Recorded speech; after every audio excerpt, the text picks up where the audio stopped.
کل کے دور میں لوگ اگر کوئی مال و متاع مل جائے تو بڑی کروفر والی زندگی گزارتے ہیں. ابھی جو پوری سوشل میڈیا پر ابھی اس وقت جو سب سے زیادہ وائرل ہونے والی ویڈیو ہے وہ ہے امریکہ کی. امریکہ جو اپنے آپ کو سپر پاور کہتی ہے، آج اس کے ساتھ کیا ہوا ہے ہر کوئی جانتا ہے. جو لوگ سوشل میڈیا کا یوز کرتے ہیں، نیوز چینل دیکھتے ہیں، سنتے ہیں، اسے بخوبی پتا ہے، معلوم ہے کیا ہو رہا ہے. صرف اور صرف اس بنیاد پر کہ ہم بڑا کروڑ والے ہیں، ہم سپر پاور ہیں. ابھی آج سے کچھ دن پہلے میں نے ایک آرٹیکل پڑھا تھا کہ who is best country for super power, یعنی کون بیسٹ کنٹری ہے سپر پاور کے لیے، کون بہتر کنٹری ہے، کس کنٹری کو سپر پاور کہا جائے. ایک آرٹیکل تھا، دو کنٹری کا تقابل تھا، پہلا تھا امریکہ، دوسرا تھا چائنا. امریکہ کے بارے میں اس میں بتایا گیا تھا کہ امریکہ جو ہے، امریکہ بڑا دبنگ ہے، وہ سپر پاور نہیں ہے، وہ طاقتور نہیں ہے، وہ مال و متاع کے اعتبار سے طاقتور نہیں ہے، بلکہ وہ دوسرے کو لڑا کر، دوسرے کے پیر کو توڑ کر سر پر بادشاہی کرتا ہے، حکومت کرتا ہے. آج کل کے دور میں آپ دیکھ لیں، فلسطین کے ساتھ سب سے زیادہ جو میٹیریل بم بارود جس نے سپلائی کیا مسلمانوں کی نسل کشی کے لیے وہ ہے امریکہ. امریکہ کے جو حالات ہوئے اس سے چند دن پہلے وہاں کا جو پرائم منسٹر، جو صدر ہے، اس نے کہا کہ فلسطین کیا ہے، اسے تو ہم جہنم بنا دیں گے. آج جو استھتی ہے، جو سچویشن ہے امریکہ کے دیکھنے کے لائق ہے. عزیزان ملت اسلامیہ، جو سچویشن امریکہ کا ہے اس کے بارے میں ابھی میں نے پڑھا تھا میگزین میں کہ امریکہ جس شہر میں آگ لگی ہے، جس شہر کو جو شہر تباہ ہوئے ہیں، اس شہر میں بڑے سیلیبریٹی، بڑے جو اپنے زمانے کے جو بڑے لوگ ہیں، پیسے داں ہیں، اس شہر میں مکان خرید کے رکھے تھے. اس ہندوستان کے سب سے بڑی سیلیبریٹی جو فلم دنیا کے شاہ رخ خان، اس ہندوستان میں سب سے زیادہ ایوارڈ پانے والے شاہ رخ خان کا نام ہے. انہوں نے بھی وہاں ایک فلیٹ پورا ان کا مکان تھا، جل کر راکھ ہو گیا. تو یہ ساری چیزیں کروفر کیا جو ہے ہم ہیں. دوسری طرف چائنا کے بارے میں آیا تھا کہ چائنا وہ لڑ جھگڑ کر اپنے آپ کو سپر پاور نہیں بننا چاہتی، بلکہ محنت و مشقت کرتی ہے. وہ ہمیشہ طرح کی چیزوں کو ایجاد کرنے کی کوشش کرتا ہے، اچھی چیزوں کو ایجاد کرنے کی کوشش کرتا ہے، تاکہ ہماری چیزوں کے ذریعے، ہمارے سامان کے ذریعے ہمارا نام ہو. پھر اس کے بعد ہم سر بلندی اپنے سر کو اونچا کر کے کہیں کہ ہمارے اندر قابلیت ہے.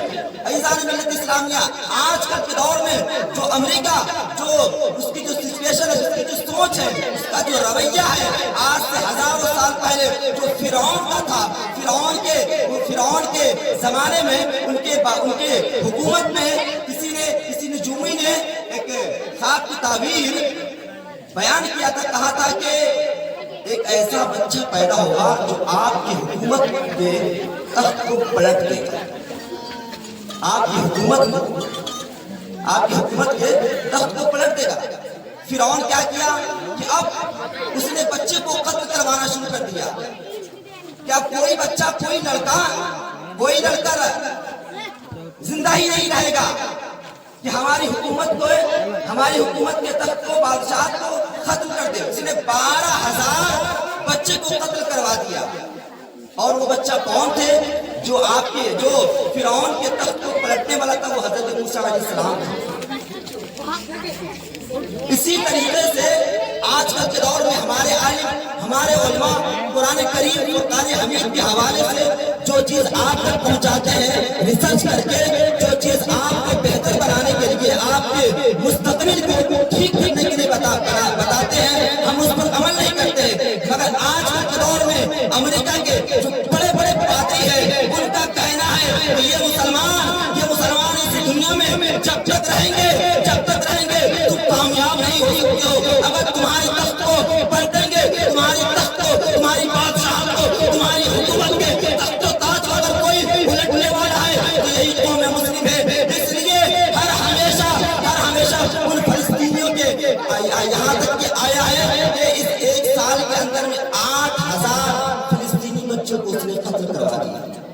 شہید کروا دیا.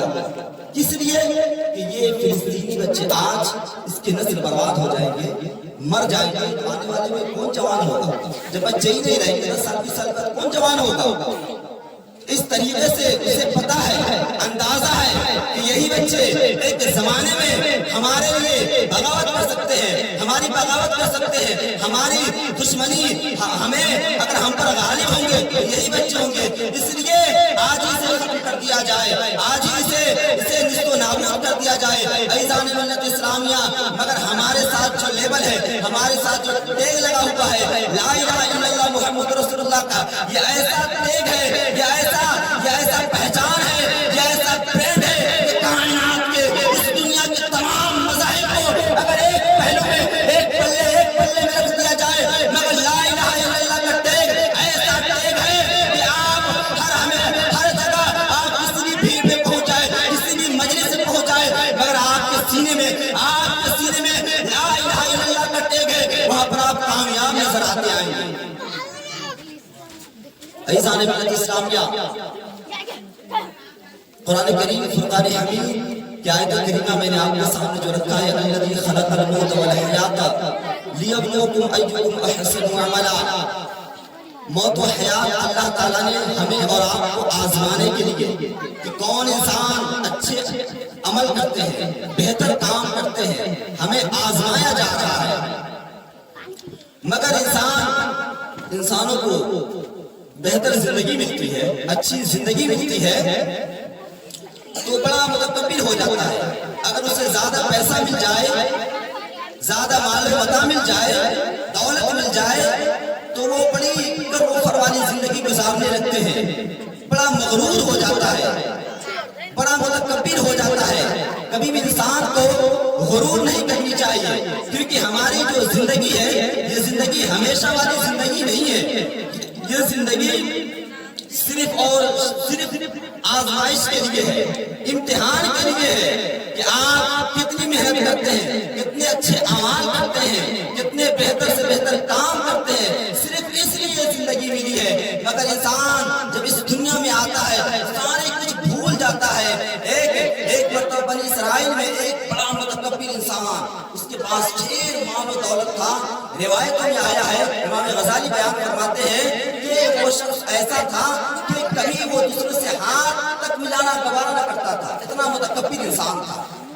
اس کو مال و دولت ملنے کی وجہ سے اتنا متکبر ہو گیا تھا, غرور والا ہو گیا تھا, گھمنڈ والا ہو گیا تھا کہ وہ کسی سے ہاتھ تک ملانا گوارا نہ کرتا تھا. ایک مرتبہ ایسا ہوا کہ وہ بند کمرے میں بیٹھا ہوا تھا, اچانک فرشتہ, روح قبض کرنے والے فرشتہ آتے ہیں اور کہتے ہیں کہ میں تمہارا روح قبض کرنے آیا ہوں. وہ شخص کہتا ہے کہ تمہیں ڈر بھی ہے, کس کے کمرے میں گھس آئے ہو, کس کے کمرے میں آ گئے ہو. ڈرانے دھمکانے لگتے ہیں کہ آپ انسان ہیں, انسانی شکل میں آ گئے فرشتے, تو ڈرانے دھمکانے لگتے ہیں. کہتا ہے کہ تمہیں ڈر بھی ہے کہ کس کے کمرے میں آ گئے ہو, بنا پرمیشن کے, بنا اجازت کے. تمہیں ڈر نہیں لگتا ہے, تمہیں ذرا سا اندازہ نہیں ہوا کہ کس کے کمرے میں گھس آئے ہو. تو فرشتے کہتے ہیں کہ ہم وہ طاقت و قوت کے مالک ہے کہ ہمیں کسی سے اجازت لینے کی ضرورت نہیں ہے. اب یہ بات سن کر وہ ڈر جاتا ہے, وہ لرز جاتا ہے, کانپنے لگتا ہے. کہتا ہے کہ واقعی میں لگتا ہے کہ تو روح نکالنے والا فرشتہ ہے. عزیزان ملت اسلامیہ, وہ شخص کہتا ہے, متکبر انسان کہتا ہے کہ ہمیں چند لمحے کے لیے ہمیں کچھ وقت دے دو تاکہ ہم کچھ اچھے اعمال کر سکے. مگر وہ فرشتے کہتے ہیں کہ اب ایک ذرہ برابر بھی تمہیں لمحہ وقت نہیں ملے گا, کیونکہ تمہارا وقت پورا ہو چکا ہے. جو کام تم نے کیا ہے اسی کے مطابق ہم تمہیں یہاں سے لے جائیں گے. عزیزان ملت اسلامیہ, اس کے بعد وہ شخص کہتا ہے اچھا یہ بتاؤ, ٹھیک ہے میری روح تم قبض کر لو گے, ٹھیک ہے, مگر میری روح قبض کرنے کے بعد تم مجھے کہاں لے کر جاؤ گے, کہاں لے کر جاؤ گے. تو فرشتے کہتے ہیں کہ ہم اس جگہ لے کر جائیں گے جو کام تم نے اوپر بھیجا, یعنی دنیا میں جو کام کیے ہو اوپر جو اکٹھا ہوئے ہیں وہیں پر تمہیں ہم لے کر جائیں گے. اب تم اچھے اعمال کیے ہوں گے, کیا ہوگا تم نے، اچھا بہتر سے بہتر کام کیے ہوگے تو اس کا بدلہ وہی ملے گا، اگر برا کام تم نے کیا ہوگا تو اس کے مطابق تمہیں اس کا بدلہ ملے گا۔ چنانچہ اس کی روح قبض ہو جاتی ہے۔ اس طریقے سے انسان دنیا میں کبھی بھی متکبر نہیں ہونی چاہیے، غرور والا نہیں ہونی چاہیے۔ زندگی جو ملی ہے اللہ تعالیٰ کی امانت ہے، اس زندگی کا لاکھ لاکھ شکریہ ادا کرے کہ کائنات میں ہزاروں مخلوقات ہے، ہزاروں مخلوقات میں آپ کو اللہ تعالیٰ نے انسان بنایا ہے۔ انسان اس کائنات کے، اس دنیا کے تمام مخلوق میں سب سے بہتر اگر کوئی مخلوق ہے وہ انسان کی ذات ہے، کیونکہ قرآن میں اللہ فرماتا ہے لقد خلقنا الانسان فی احسن تقویم، ہم نے انسان کو سب سے بہتر، سب سے خوبصورت بنایا ہے۔ تو آپ سوچیں، آپ نے آپ کو اللہ تعالیٰ نے عقل دیا ہے، عقل کے ذریعے سے انسان اس کائنات کی تمام چیزوں کو، تمام چیزوں کے بارے میں چھان پھٹک کر سکتے ہیں کہ یہ چیزیں بہتر ہے، یہ چیزیں ہمارے لیے اچھی چیزیں ہو سکتی ہے۔ اس طریقے سے اللہ تعالیٰ نے